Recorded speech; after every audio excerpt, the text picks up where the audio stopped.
Hello guys, magandang araw sa inyo. Ngayong araw ay may pupuntahan tayo na bagong fishing spot. Ang oras ngayon guys ay 6:20. Makikita nyo sa video, pag gantong oras yung mga baka ay nag-uuwian na. Pero minsan yung ibang mga baka, pag inabot na ng dilim, ay dito na sa kalsada nakahiga. Itong bagong spot pala na pupuntahan natin ay malapit ito sa Tinian Grotto. At itong spot na to ay tinuro lang sa atin ng mga tropang angler dito sa Tinian. Ito sa island guys, kung minsan, nagkakasabay yung dalawang grupo sa isang fishing spot. Minsan nakikijoin sila. Pero madalas, pag maliit yung area ay lumilipat na lang sila sa ibang fishing spot. Itong fishing spot na pupuntahan natin ngayon guys ay tawag nila rito ay Flaming 2. Ang kwento ng mga ibang Pinoy ay malalaki daw ang mga huli rito at bihira silang masiro kapag maganda ang panahon. Dito nga ay bumaba na kami sa sasakyan para makapaglakad na papunta ron sa bagong fishing spot. Kung makikita nyo sa video ay masukal na naman yung aming dadaanan. Kaya panibagong adventure na naman para sa aming grupo. Sana swertehin.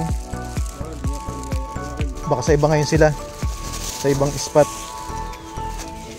Ang dala pala namin pamain guys ay pusit. Pero sabi ng mga ibang Pinoy na angler, kung gusto namin na mas malaking huli, ay magpain daw kami ng isang buong isda. Dahil yung mga ibang grupo na angler ay nakakahuli raw dito sila ng malaking barakuda. At dito nga guys, siguro mga 10 minutes na kami naglalakad hanggang sa makarating na kami rito sa bagong fishing spot namin. Sa totoo lang guys, habang kami naglalakad ay may halong excitement at kaba ang nararamdaman namin. Dahil bagong fishing spot ang napuntahan namin guys, ay hindi namin alam kung anong uring isda ang mahuli namin. Maglalaglag lang no. At ngayon nga guys na nagsiset up na yung mga kasama ko. Ang plano ngayon namin, maghihiwa-hiwalay kami dito sa area. Kaya asahan nyo, yung ibang mga kasama ko ay hindi ko mabibidyohan ng maayos. At ngayon nga guys ay nakapwesto na tayo. Ang kinaganda ng bagong fishing spot natin ngayon guys, hindi mo na kailangang ibato ng malayo yung ating pamain. Bali parang naglalaglag na lang tayo ng pamain. At kung i-describe ko yung area natin ngayon, ay para siyang dalawang poste ang taas. Kaya itong ating line ay halos maubos na dito sa ating reel. At ang ginagawa ko pala guys, ay pinakikiramdaman ko yung ating sinker. Nakikiramdaman ko kung nakaabot na siya doon sa floor ng dagat. Lalim. Alam mo ba? Parang di umabot eh. Ang ginagawa ko ngayon guys ay pinakikiramdaman ko yung ating sinker.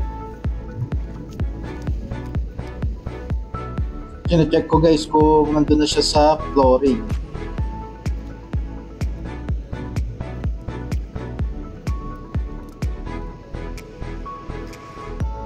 Haba-haba hihila. Ayun, kumagat na. May kumagat.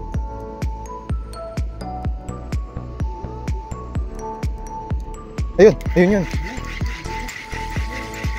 Kusyon. Mahaba-haba ang hihilain. Wala. Natanggal oh, natanggal. Sayang. Balik natin to guys. Ulitin natin, sana kumagat ulit. At ngayon nga isang kasama natin na angler ay gumagamit siya ng handline. Bandang alas 8 ay may mga nag-strike na sa aming mga isda. Yun oh. Laki.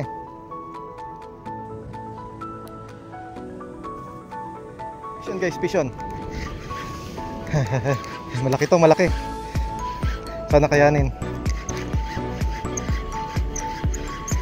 Fish on guys. Fish on. Mukhang malaki.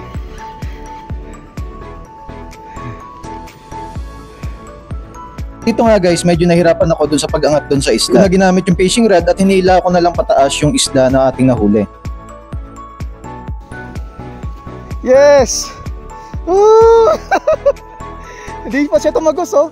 Buti hindi ko binaba. Yes, Emperor.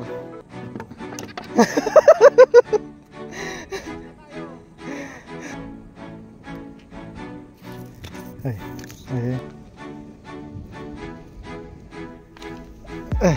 Hindi na siya zero. Alas lang kalaki, no? Hindi na zero. Ay. Pisyon guys. Kulay pula naman. Mga 11 PM guys, desisyon na kami ng mga kasama ko na umuwi para makapagpahinga na. Siyempre kung nagustuhan nyo yung mga ganitong video, ay pakisubscribe naman para maging updated ka sa mga susunod ko pang mga video. Hanggang dito na lang ang video na to. Maraming salamat sa panonood and God bless. Wow, ang daming huli.